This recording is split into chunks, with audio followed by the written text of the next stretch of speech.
नमस्कार दोस्तों, और आज हम बात करने वाले हैं मैकेनिकल इंजीनियरिंग के 5th सेमेस्टर के मशीन डिज़ाइन सब्जेक्ट्स के बारे में। तो मशीन डिज़ाइन में पहला आपका चैप्टर हमारा क्या है, इंट्रोडक्शन। तो इंट्रोडक्शन के बारे में आज हम बात करते हैं फ्रेंड्स। तो इंट्रोडक्शन को स्टडी करने से पहले हम जान लेते हैं कि डिज़ाइन क्या होता है। तो फ्रेंड्स देखते हैं आज का यह वीडियो, डिज़ाइन क्या होता है। तो फ्रेंड्स एक मिनट रुकिएगा आप लोग।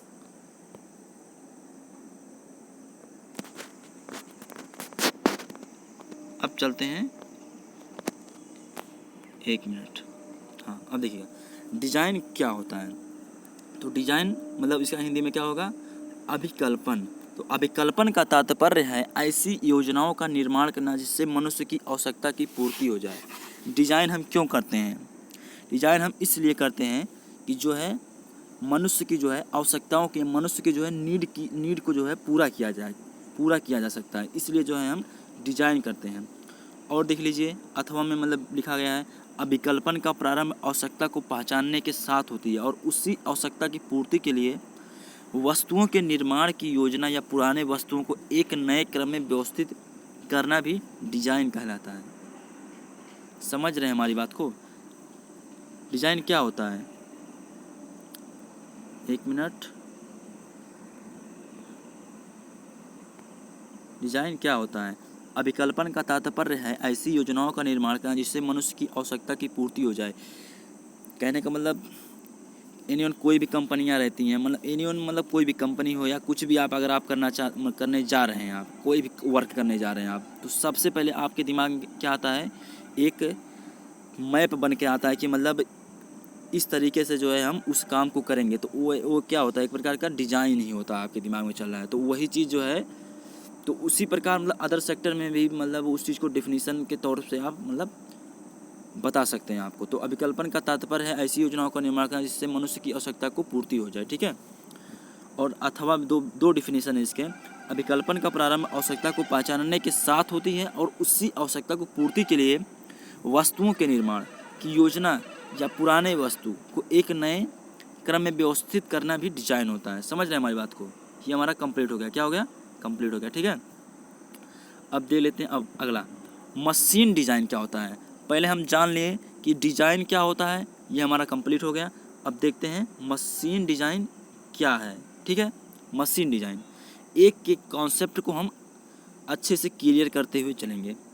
एक मशीन किसी कार्य को भली भांति संपादित करने के लिए बनाए गए यंत्र विन्यासों मैकेनिज्म का समूह होती है। क्या होती है?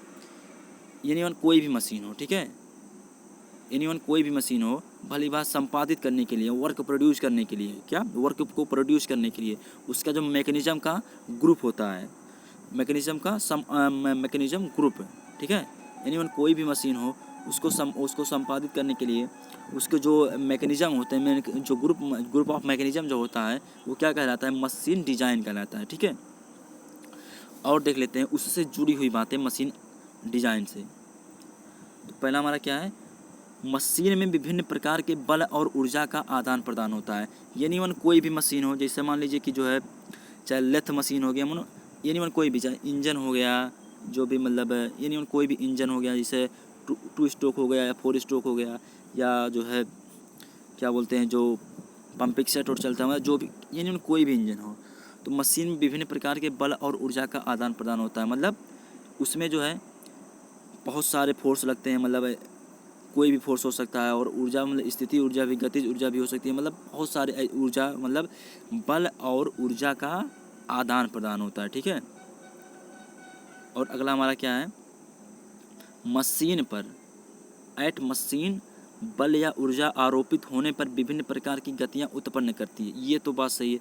मशीन पर बल या मतलब कोई भी मशीन है, जब उस पर फोर्स या ऊर्जा आरोपित होने पर वो विभिन्न प्रकार की गतियां उत्पन्न होती हैं। मतलब सर्कुलर भी मतलब गति कर सकती हैं, मतलब विभिन्न प्रकार की, मतलब कोई भी गति कर सकती है। सर्कुलर हो गया, और क्या बोलते हैं जो भी है, मतलब एक दो गतियाँ, मतलब कोई भी गति कर सकती है, ठीक है। और अगला देख लेते हैं, मशीन डिजाइन करने के लिए भौतिक, रासायनिक, गणित, ऊष्मागतिक ईडीसी सिद्धांतों का प्रयोग किया जाता है। मतलब कहने का मतलब देखिएगा आप,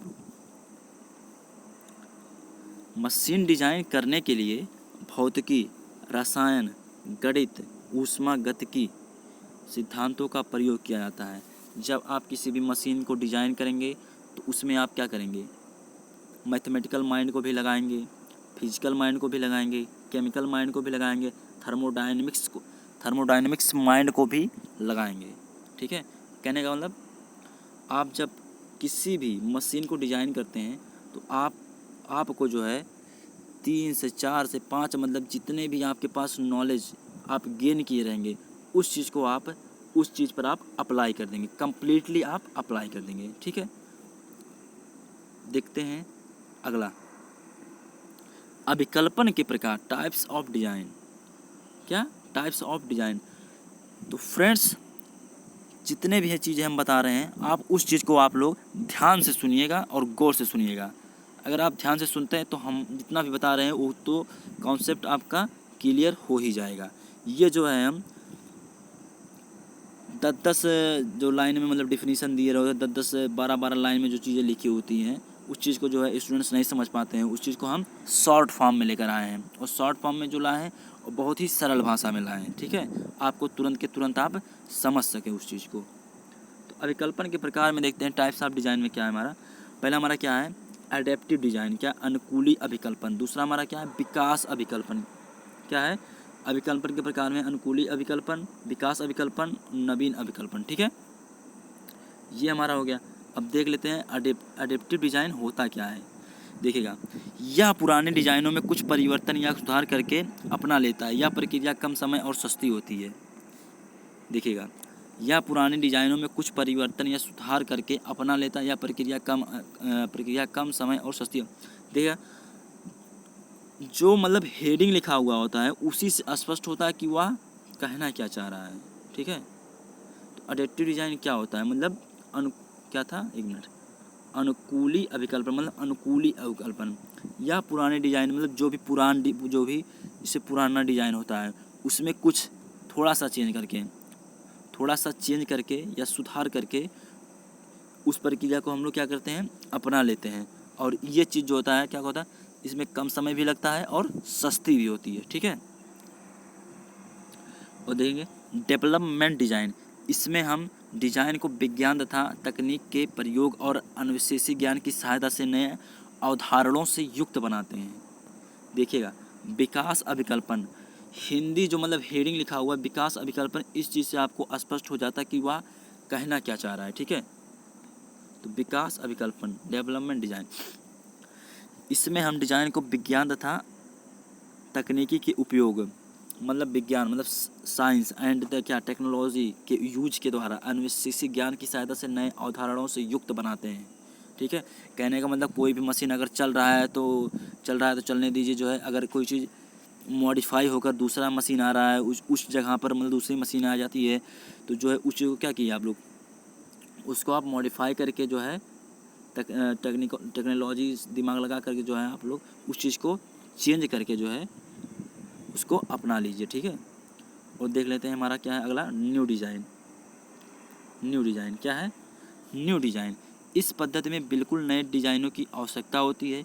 इसमें अत्यधिक कुशल डिज़ाइनों की आवश्यकता होती है। देखिएगा, अब अभिकल्पन में अपनाई गई पद्धतियों के आधार पर डिज़ाइन के निम्न प्रकार होते हैं। देखिएगा, रेशनल डिज़ाइन क्या होता है, जब डिज़ाइन को तैयार करने में अभियंत्रण में उपलब्ध गणितीय तरीकों का इस्तेमाल किया जाए तो वह तार्किक डिज़ाइन कहलाता है। कहने का मतलब जब डिज़ाइन को आप तैयार करने में जो है अभियंत्रण में उपलब्ध जो है गणितीय मैथमेटिकल तरीकों को आप इस्तेमाल करते हैं तो वह डिज़ाइन जो आपका कहलाता है वो रेशनल डिज़ाइन कहलाता है। रेशनल डिज़ाइन कहलाता है, क्या कहलाता है, रेशनल डिज़ाइन। ठीक है, और देखते हैं अनुभविक design, empirical design. What is empirical design, तो देखते हैं व्हिच इज एम्पेरिकल डिज़ाइन, जो अनुभव करके डिज़ाइन को बनाए और वह डिज़ाइन मार्केट में पहले से उपलब्ध हो। देखिएगा, अनुभविक डिज़ाइन कहने का मतलब यानी कोई भी प्रोडक्ट हो, ठीक है, आप उस प्रोडक्ट को आप यूज करे हों या कोई भी मशीन हो उस चीज़ को आप यूज करे हों तो उसको आप एक क्या अनुभव किए होंगे, तो ठीक है, हाथ में लिए होंगे या कुछ भी मतलब देखे होंगे कि कैसे चलता है कैसे नहीं चलता है, तो उसको आप अनुभव करके उसको डिज़ाइन को आप बनाते हैं तो वो चीज़ जो हमारा होता है एम्पेरिकल डिज़ाइन कहलाता है। क्या कहलाता है, it is called empirical design. Okay, अब आगे बढ़ते हैं, देखते हैं हमारा अनुकूलतम डिजाइन क्या है। अनुकूलतम डिजाइन, ऐसे डिजाइन को सभी प्रतिबंधों के दृष्टिगत प्राप्त कोई हल समीकरण नहीं अपितु सबसे अनुकूल हल हो तो अनुकूलतम डिजाइन श्रेणी में आते हैं। ठीक है, अगला देख लेते हैं। अगला हमारा क्या है, औद्योगिक डिजाइन, इंडस्ट्रियल डिजाइन। यदि डिजाइन को बनाते समय उसको मैसिंग प्रोसेस से उसे गुजारा जाए तो वह इंडस्ट्रियल डिजाइन कहलाता है। ठीक है, इसमें सबसे ज़रूरी चीज़ है मतलब कि औद्योगिक डिजाइन में यदि डिजाइन को बनाते समय उसको मैसिंग प्रोसेस से गुजारा जाए तो इंडस्ट्रियल डिजाइन कहलाता है। अगला देख लेते हैं, कंप्यूटर एडेड डिजाइन। जब किसी भी प्रोडक्ट को या किसी भी मशीनरी वर्क को का आप कार्य करते समय, जब किसी भी प्रोडक्ट को या किसी भी मशीन को वर्क या कार्य करने के लिए कंप्यूटर की सहायता ली जाती है, मतलब उसकी मदद ली जाए, मतलब कोई भी मशीन हो, अगर आप उसको कंप्यूटर के द्वारा ऑपरेट कर रहे हैं, ठीक है, या उसकी मदद ले रहे हैं तो वह क्या कहलाएगा, कैड कहलाएगा। ठीक है, और देख लेते हैं अभिकल्पन की आवश्यकता, नेसेसिटी ऑफ डिजाइन, मतलब डिजाइन की आवश्यकता हमें क्यों पड़ी। ये जो हमारा है डिजाइन की आवश्यकता, ये जो बहुत इंपॉर्टेंट है, क्या है, बहुत इंपॉर्टेंट क्वेश्चन, ये 5 नंबर क्वेश्चन में जो है आ सकता है। तो देखते हैं फ्रेंड्स, डिजाइन की प्रक्रिया की आवश्यकता मानव सभ्यता को आदिकाल से दृष्टिगत है। ठीक है, क्या है, आदिकाल से दृष्टिगत है। तो इसको हम देख लेते हैं, 1 मिनट। तो देखिएगा डिजाइन की आवश्यकता हमें क्यों पड़ी। तो इसको जो मतलब जो निम्नलिखित दिए गए हैं, जितने भी पॉइंट मतलब जो हेडिंग है, ये सब जो है डिजाइन की आवश्यकता, जो मतलब 1 मिनट रुकिएगा आप लोग। अभिकल्पन की आवश्यकता,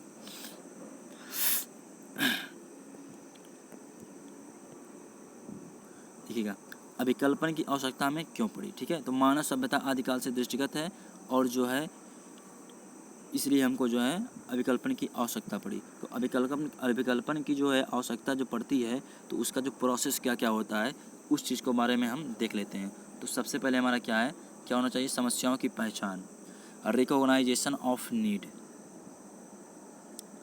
दूसरा हमारा क्या है, समस्याओं का हल। ठीक है, तीसरा हमारा क्या है, पूर्व ज्ञान का उचित उपयोग। मतलब जैसे मान लीजिए एनीवन, कोई भी चीज़ आपको नया प्रोडक्ट लॉन्च करना है मार्केट में, जेन्युइन कोई भी प्रोडक्ट है उसको आप मार्केट में लॉन्च करना है, वो जो है न्यू प्रोडक्ट है। ठीक है, तो उसको हम क्या करेंगे, पहले उसको मतलब क्या करें, उसके समस्याओं की पहचान करेंगे हम। ठीक है, फिर उसका सल्यूशन ढूंढेंगे, हल ढूंढेंगे। उसके बाद पूर्व ज्ञान का उचित उपयोग, मतलब जो उसके पहले जो ज्ञान हमने अर्जित किया उसका जो है हम उपयोग करेंगे, संसाधनों का प्रयोग करेंगे। कहने का मतलब जो प्रोडक्ट जब बन जाएगा तो उसको जो है एक स्थान से दूसरे स्थान पर भेजने का भी मतलब भेजेंगे तो क्या करेंगे, संसाधन का प्रयोग ही करेंगे। ठीक है, और पांचवा हमारा क्या है, अनुकूलन, ऑप्टिमाइजेशन। और छठवां हमारा क्या है, मानकीकरण, स्टैंडर्डाइजेशन, उपयोग में सुलभता। सातवां हमारा क्या है, उपयोग में सुलभता। आठवां क्या है हमारा, सौंदर्यीकरण। नौवां हमारा क्या है, श्रम दक्षता शास्त्र। ठीक है, 10वां हमारा क्या है, मानव विकास, ह्यूमन डेवलपमेंट। ठीक है, और 11वां हमारा क्या है, 11 थोड़ा सा मतलब पॉइंट मिट गया है, तो 11 हमारा क्या है, आपसी सहयोग की भावना, कोऑपरेशन। अब देखते हैं इस चीज़ को। तो जैसे मान लीजिए मतलब कोई भी प्रोडक्ट हो गया आपको, ठीक है, कोई भी प्रोडक्ट को आपको लॉन्च करना है तो उस चीज़ को पहले आपको उसको चीज़ को पहचानना पड़ेगा, समस्याओं की पहचान करेंगे, उसका मतलब फिर उस प्रॉब्लम को हम कैसे सॉल्व करेंगे। ठीक है, और पूर्व ज्ञान का उचित उपयोग, यूज ऑफ प्रेडिफाइड नॉलेज। पहले उस प्रोडक्ट के बारे में पहले हम ज्ञान अर्जित करेंगे, उसके बाद उसका यूज कर देंगे। एंड संसाधनों का प्रयोग तो बता ही दिया, अनुकूलन, ऑप्टिमाइजेशन, क्या मानकीकरण देखिएगा, स्टैंडर्डाइजेशन। मैं कहने का मतलब आप कोई भी प्रोडक्ट बनाइए, ठीक है, तो प्रोडक्ट ऐसा बनाइए मतलब अंतर्राष्ट्रीय पद्धति के हिसाब से बनाइए, ठीक है, इंटरनेशनल सिस्टम के हिसाब से बनाइए, और उस प्रोडक्ट में आपकी क्वालिटी अच्छी होनी चाहिए, तो आपका जो है वो चीज़ें स्टैंडर्ड मतलब मानकीकरण के अंतर्गत आएंगी। अगर आपके प्रोडक्ट में ना क्वालिटी रहेगा, ना मतलब अच्छी नहीं रहेगी, क्वालिटी भी नहीं रहेगी, तो आपका जो है प्रोडक्ट है मानकीकरण की श्रेणी में नहीं आ सकता। और क्या है, उपयोग में सुलभता, सौंदर्यीकरण, श्रम दक्षता शास्त्र, मतलब सौंदर्यीकरण मतलब क्या, कोई भी आप प्रोडक्ट बनाते हैं तो उसमें क्या होनी चाहिए, सुंदरता होनी चाहिए। और देखिएगा मानव विकास, आपसी सहयोग की भावना, तो कहने ठीक है। और देख लेते हैं अभिकल्पित और अविकल्पित कार्यों में अंतर क्या है। ये जो हमारा है सबसे मोस्ट इम्पॉर्टेंट चीज़ है। ये जो है 5 नंबर में ये भी क्वेश्चन आ सकता है आपके एग्जाम में, ठीक है। तो देखेंगे पहले क्या हमारा है, समस्या की परिभाषा क्या है, समस्या की परिभाषा। अविकल्पित और अविकल्पित में अंतर क्या है, डिफरेंस बिटवीन क्या है, difference between design and undesigned works, ठीक है। समझ रहे हैं हमारी बात को। देखते हैं समस्या की परिभाषा। देखिएगा अभिकल्पन प्रक्रिया का प्रथम चरण समस्या को भलीभांति परिभाषित करना होता है। Design process is first step, problem is completely solve and full definition is complete. और क्या कह रहा है, समस्या को परिभाषित होने से संतोषजनक हल प्राप्त होने की संभावना बढ़ जाती है। कहने का मतलब जो है यानी किसी भी प्रोडक्ट का, किसी भी मशीन का अगर आप डिज़ाइन कर लेते हैं, प्रथम चरण समस्या को मतलब आप उस चीज़ का डिज़ाइन कर लेते हैं, वो हमारा फर्स्ट स्टेप हो जाता है, ठीक है। और उसके बाद मतलब उस प्रॉब्लम को परिभाषित होने से संतोषजनक मतलब सेटिस्फैक्शन जो है हमको मिल जाती है एक प्रकार से। कहने का मतलब अगर आप किसी भी चीज़ का डिज़ाइन प्राप्त कर लेते हैं, उसके बाद उस समस्या को आप परिभाषित कर सकते हैं, उसका जो है समस्याओं का हल कर सकते हैं, तो आपको एक प्रकार से क्या मिलती है, सेटिस्फैक्शन मिलती है, ठीक है। और दूसरा जो अविकल्पित होता है, वो अविकल्पित समस्या का परिभाषा पूर्णतया परिभाषित नहीं कर पाते और समस्या एकांगी बनी रहती है, मतलब शंकामय बना रहता है। अविकल्पित क्या करता है, अविकल्पित समस्या की परिभाषा पूर्णतया परिभाषित नहीं कर पाते हैं और समस्या एकांगी बनी रहती है, शंकामय की तरीके से बनी रहती है। ये हमारा हो गया। अब देख लेते हैं प्रदर्शन की आवश्यकता क्या है, ठीक है। तो प्रदर्शन की आवश्यकता में देखते हैं, अभिकल्पन प्रक्रिया में प्रोडक्ट को डिजाइन करने के पश्चात उसे कस्टमर के सामने प्रदर्शन करते हैं और उसमें कोई भी कमी होने पर तुरंत सुधार कर लिया जाता है, जबकि अभिकल्पित ऐसी क्रिया संभव नहीं हो पाती है। देखिएगा नीड ऑफ प्रेजेंटेशन, कोई भी मतलब बड़ी बड़ी कंपनियां होती हैं तो पहले जब मतलब किसी भी चीज़, किसी भी एम्प्लॉय के या किसी भी जो मैनेजर होते हैं, मतलब जो भी मतलब जो प्रोडक्ट को बनाते हैं, मेक कंस्ट्रक्ट करते हैं, वो लोग क्या करते हैं, किसी भी प्रोजेक्ट को लॉन्च करते हैं। तो प्रोजेक्ट को लॉन्च करने के बाद उस पर जो है वो कम्प्लीटली वर्क करते हैं, ठीक है।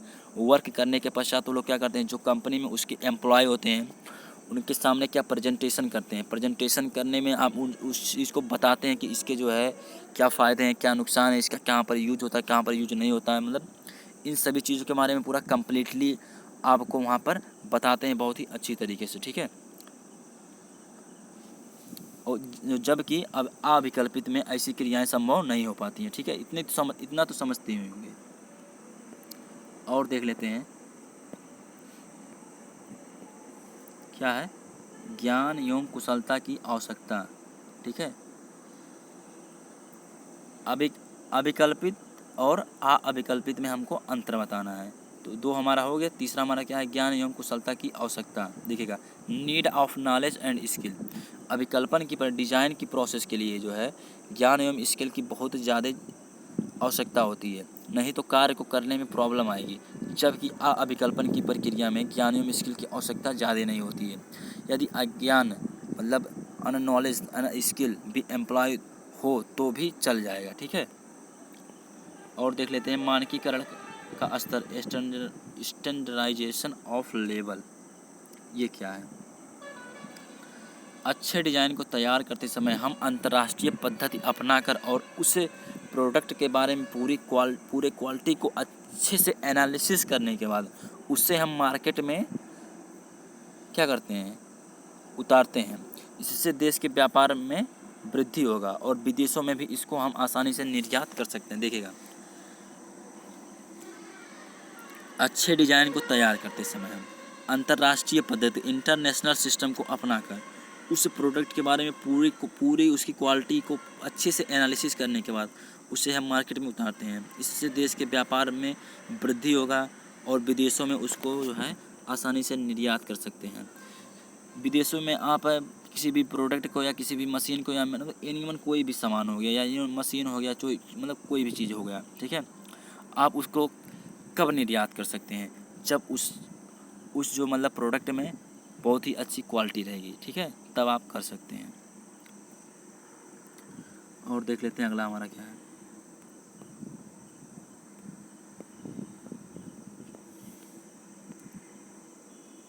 तकनीकी का उपयोग, यूज ऑफ टेक्नोलॉजी। क्या है? Use of technology. देखिएगा, यदि आपको अंतर्राष्ट्रीय स्तर पर किसी भी प्रोडक्ट को लाना है तो उसमें टेक्नोलॉजी का प्रयोग अवश्य होना चाहिए और हम लोग प्रोडक्ट को बनाते समय न्यू टेक्नोलॉजी को अपनाएं, ठीक है। और देखते हैं हमारा डिज़ाइन प्रक्रिया क्या है। डिज़ाइन प्रोड्यूसर मतलब डिज़ाइन प्रक्रिया क्या है। एक मिनट, डिज़ाइन प्रक्रिया क्या है? कोई भी डिज़ाइन प्रक्रिया बार बार दोहराए जाने वाली विभिन्न चरणों से बनी होती है। किसी भी मशीन को या किसी भी प्रोडक्ट को बनाने से पहले उसके लिए डिज़ाइन प्रक्रिया बहुत ही ज़रूरी होती है और उन्हीं बातों को आधार बनाकर चरणबद्ध तरीके से अभिकल्पन कार्य संपन्न किया जाता है। क्या किया जाता है? अभिकल्पन कार्य संपन्न किया जाता है, ठीक है। देखिएगा, कोई भी डिज़ाइन प्रक्रिया बार बार दोहराए जाने वाली विभिन्न चरणों से बनी, जैसे कहने का मतलब डिज़ाइन प्रक्रिया मतलब डिज़ाइन का प्रोसेस क्या होना चाहिए, किस प्रकार में मतलब किसी भी प्रोडक्ट को हम डिज़ाइन कैसे कर सकते हैं, उसका मतलब स्टेप होगा। कहने का मतलब यार, किसी भी प्रोडक्ट को आप बनाते होंगे तो उसका मालूम होगा ना कि मतलब पहले स्टेप में हमको ये करना है एंड सेकंड स्टेप में हमको ये करना है एंड थर्ड स्टेप में हमको ये करना है एंड फोर्थ स्टेप में हमको ये चीज़ करना है, ठीक है। अगर आप जो है स्टेप को अप्लाई करके अच्छी तरीके से जो है उसके बारे में नॉलेज गेन करके आप बनाएंगे तो जो है आप ये मतलब जो है डिज़ाइन प्रक्रिया जो होगी बहुत ही अच्छी होगी। तो डिज़ाइन प्रोसेस हमारा क्या देख लेते हैं। देखेंगे, पहले क्या करेंगे, आवश्यकता की पहचान करेंगे और रिकॉग्नाइजेशन ऑफ नीड। क्या करेंगे? रिकॉग्नाइजेशन ऑफ नीड, ठीक है। और दूसरा हमारा क्या है, समस्या का परिभाषीकरण, डिफिनीशन ऑफ प्रॉब्लम, ठीक है, डिफिनीशन ऑफ प्रॉब्लम। और तीसरा हमारा क्या है, सिंथेसिस एंड एनालिसिस। क्या है? Synthesis and analysis. और चौथा हमारा क्या है, सिलेक्शन ऑफ मटेरियल। क्या है? Selection of material. और हमारा पांचवा क्या है, पदार्थों का चुनाव, प्रक्रमों का चुनाव, सिलेक्शन ऑफ प्रोसीडर, ठीक है। और सातवां हमारा क्या है, परीक्षा मूल्यांकन एवं अनुकूलन, testing evaluation optimization, okay, testing evaluation optimization. And 8th point हमारा क्या है, अभिलेखीकरण। क्या? अभिलेखीकरण में क्या? Documentation. What is documentation? And last point is presentation. What is presentation, ठीक है। That's clear. क्या हमारा पहला हमारा क्या है, रिकॉग्नाइजेशन ऑफ नीड, आवश्यकता की पहचान। एंड सेकंड पॉइंट, समस्या का परिभाषीकरण, definition of problem, okay. And third point is synthesis and analysis. क्या? सिंथेसिस एंड एनालिसिस, संश्लेषण एवं विश्लेषण। And fourth point is selection of material.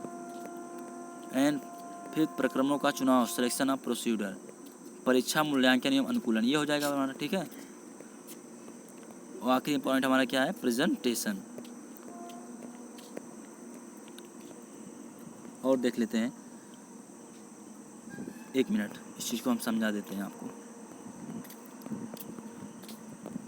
किसी भी प्रोडक्ट को या किसी भी मशीन को आप डिज़ाइन करने से पहले क्या करेंगे, उसका जो है आवश्यकता की आपको पहचान करेंगे, मतलब उसकी ज़रूरत क्या है, ठीक है, उस चीज़ को आप पहचान करेंगे। उसके बाद क्या करेंगे, उसका डिफिनीशन, समस्या का परिभाषीकरण करेंगे, ठीक है। उसके बाद तीसरा क्या, सिंथेसिस एंड मतलब उसके बारे में पूरा क्या करेंगे, एनालिसिस करेंगे। एनालिसिस करेंगे मतलब इसके जो है मतलब जो है मतलब आगे चलकर क्या हो सकता है, जो है 1 साल में, 2 साल में, 4 साल में जो है मतलब जो भी प्रोडक्ट आपको आप लॉन्च करेंगे 1 साल या 2 साल में जो है, या मौसमी रहेगा, मतलब जो भी जो एनालिसिस आप करेंगे जो है वो एनालिसिस करेंगे आप, ठीक है। पदार्थों का चयन मतलब सिलेक्शन ऑफ मटेरियल, जो पदार्थों का चयन करेंगे मतलब जो भी आप कच्चा माल ला रहे हैं वो कहाँ से ला रहे हैं, वो चीज़ बहुत ही जरूर होना चाहिए। और क्या है हमारा, सिलेक्शन ऑफ प्रोसीड्यूर, प्रक्रमों का चुनाव है। और परीक्षण, मूल्यांकन एवं अनुकूलन है, ठीक है। टेस्टिंग करेंगे, एवल्यूशन करेंगे, ऑप्टिमाइजेशन करेंगे, डॉक्यूमेंटेशन करेंगे, और उसके बाद सबसे लास्ट में हमारा क्या बचता है, प्रेजेंटेशन। देखिएगा फ्रेंड्स, आज के समय में अगर देखा जाए प्रेजेंटेशन जो है, जो क्या प्रेजेंटेशन मतलब क्या होता है, एडवर्टाइजिंग करना, ठीक है, प्रचार करना। किसी भी प्रोडक्ट का अगर आप अधिक से अधिक प्रचार करते हैं तो आपका प्रोडक्ट उतना ही मार्केट में धमाकेदार मतलब चलती है। देखते हैं अगला हमारा क्या है, characteristics of a good design, अच्छे डिजाइनर की विशेषताएं क्या है, देखेंगे। विभिन्न विधाओं का जानकार, देखिएगा मतलब यार कहने का मतलब यार अच्छे डिजाइनर की क्या विशेषताएं होती हैं। जो एक अच्छा डिजाइनर होता है उसकी विशेषताएं क्या होती हैं, तो क्या होगा, देखिएगा आप लोग इस चीज़ को तो ऐसे ही बता सकते हैं। विभिन्न विधाओं का जानकार होना चाहिए, कहने का मतलब जो है मल्टी डिसिप्लिनरी नॉलेज, कहने का मतलब उसको जो है हर एक क्षेत्र की नॉलेज आनी चाहिए, हर एक क्षेत्र की नॉलेज आनी नहीं चाहिए, हर एक क्षेत्र की नॉलेज के बारे में उसको जानकारी होनी चाहिए, ठीक है। एंड आरेखन दक्षता क्या है, आरेखन दक्षता, ड्राइंग स्किल उसके पास होनी चाहिए। और तीसरा हमारा क्या है, तकनीकी दक्षता, ठीक है। और चौथा हमारा क्या है, रचनात्मकता, क्रिएटिविटी, क्या है, क्रिएटिविटी। एंड फिफ्थ पॉइंट हमारा क्या है, टीम भावना से ओतप्रोत, टीम भावना से ओतप्रोत। एंड सिक्स्थ पॉइंट हमारा क्या है, पहल करने वाला एवं दृढ़ निश्चयी, टेकिंग इनिशिएटिव एंड बीइंग क्या है, प्रेस ब्रैकेट मतलब कुछ भी है जो थोड़ा सा गिल्ट हो। एंड सातवां पॉइंट हमारा क्या है, मेहनती एवं उत्साही, हार्ड वर्किंग एंड एंथेस्टिक। एंड आठवां पॉइंट हमारा क्या है, निर्णय क्षमता, डिसीजन मेकिंग। आठवां हमारा क्या है, संचार की दक्षता, कम्युनिकेशन स्किल, ठीक है। तो देखिएगा फ्रेंड्स, एक मिनट देखते हैं, देखिएगा मल्टी डिसिप्लिनरी नॉलेज मतलब क्या होता है, अभिकल्पन प्रक्रिया में समस्या को परिभाषित करने के साथ आपको गणित, भौतिक, बलगीत की, ऊष्मागत की संबंधित जानकारी को भली बात जाने। कहने का मतलब मशीनरी प्रोसेस में जो भी प्रोसेस होता है उस चीज़ को बारे में आप नॉलेज, स्किल, सभी चीज़ के बारे में आप जो है जाने, ठीक है। दूसरा हमारा क्या है, ड्राइंग स्किल।